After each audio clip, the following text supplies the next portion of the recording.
छत्तीसगढ़ में बहुत जल्द बीजेपी कांग्रेस अपने संगठन में बदलाव करने जा रही है।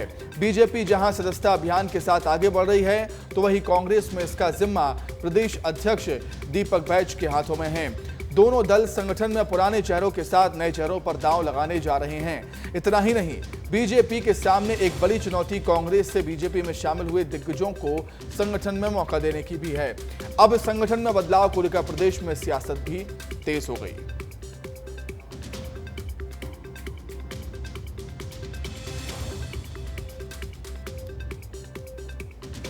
भारतीय जनता पार्टी में पहली चीज़ तो दावेदारी कोई होती नहीं है। इच्छा रखते हैं, इच्छा रखना चाहिए।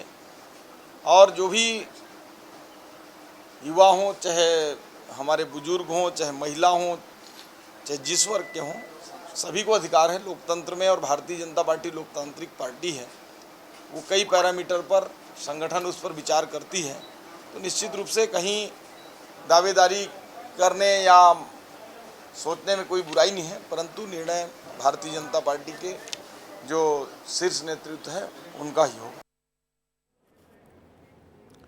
वहीं बीजेपी के संगठन बदलाव पर दीपक बैज ने तंज कसा है। दीपक बैज क्या कुछ कह रहे हैं, वो आपको हम सुनाते हैं।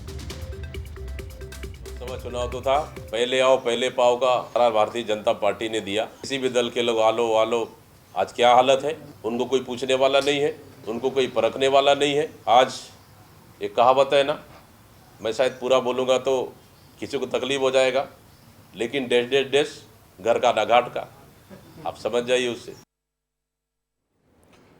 और आइए अब हम सीधे रायपुर का रुख कर लेते हैं और इसी खबर पर चर्चा करने के लिए रायपुर से हमारे सहयोगी मृगेंद्र पांडे हमारे साथ जुड़ गए हैं। मृगेंद्र, बीजेपी का सदस्यता अभियान शुरू होने जा रहा है और कांग्रेस पार्टी में भी संगठन में बदलाव के संकेत मिल रहे हैं। आखिर पूरी खबर है क्या?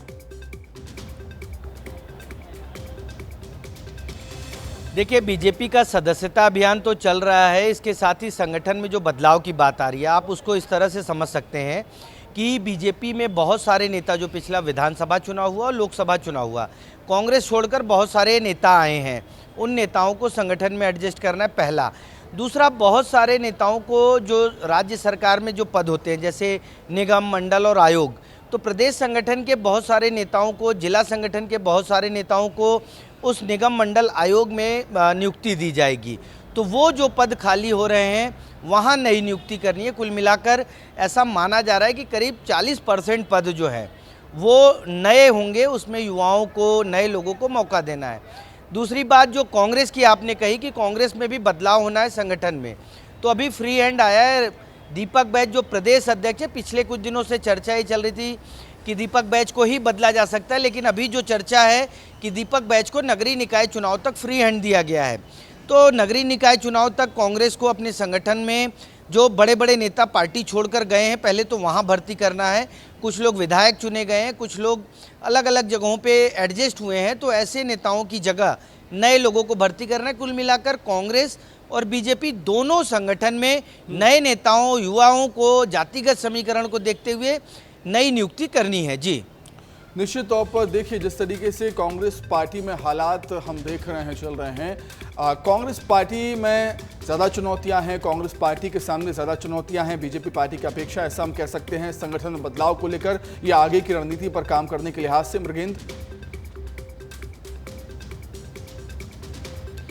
देखिए, कांग्रेस में चुनौती तो है। पहली बात कि कांग्रेस जो अलग अलग गुटों में बटी है, उन गुटों में सामंजस्य किस तरीके से किया जाए, उनके नेता, जो बड़े नेता हैं, वो अपनी तरफ से नाम देते हैं, उन लोगों को किन पदों पे एडजस्ट किया जाए। क्योंकि पिछली जो कांग्रेस की सरकार थी, उस समय जो प्रदेश अध्यक्ष थे मोहन मरकाम, उनकी कार्यकारिणी में भी लगातार विवाद की स्थिति बनी रहती थी और उसके बाद ये प्रक्रिया चल रही है। कांग्रेस का गुटी संतुलन साधना सबसे बड़ी चुनौती है और आने वाले समय में नगरीय निकाय चुनाव होना है। ऐसे में अगर ये संतुलन दीपक बैज नहीं साध पाते हैं, तो उसका सीधा सीधा असर नगरीय निकाय चुनाव पर पड़ेगा। जी, निश्चित तौर पर आगे चुनाव भी आने हैं और कांग्रेस के सामने कई सारी चुनौतियां यहां पर देखने को मिल सकती हैं। बहुत शुक्रिया आपका मृगेंद्र, जुड़ने के लिए।